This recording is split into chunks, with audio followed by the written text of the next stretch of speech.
ஆகவே இன்றைக்கு கவலைகள் மற்றும் சுமையிலிருந்து மன அமைதி இல்லாமல், ஆறுதல் இல்லாமல், விடுதலை இல்லாமல் இருக்கிற ஒவ்வொருவருக்கும் ஆண்டவர் இன்னைக்கு நமக்கு தருகிறதான ஒரு நற்செய்தி, உங்களுக்கு இளைப்பாறுதல் உண்டு.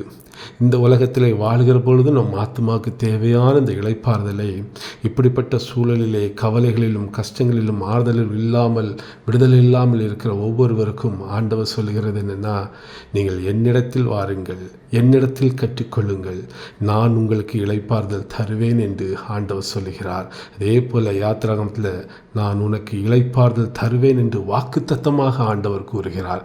இதை யாரோ ஒருவர், நீங்கள் கேட்குற ஒருவருக்கு இன்றைக்கி உங்கள் மனதில் அமைதி இல்லை, இளைப்பாறுதல் இல்லை என்று இருப்பீர்களானால் கர்த்தர் உங்களுக்காக சொல்லுகிறார், உங்களுக்கு இன்றைக்கு இளைப்பாறுதல், ஒரு அமைதியான சூழலை ஆண்டவர் தருவார். ஆனால் ஒன்று, நீங்கள் ஆண்டவரை விசுவாசிக்க வேண்டும், அவருடைய வார்த்தையை பின்பற்ற வேண்டும். அது விவரத்திலிருந்து அநேக காரியங்களை நீங்கள் கற்றுக்கொள்கிற பொழுது உங்களுக்கு இளைப்பாறுதல் கொடுப்பார்.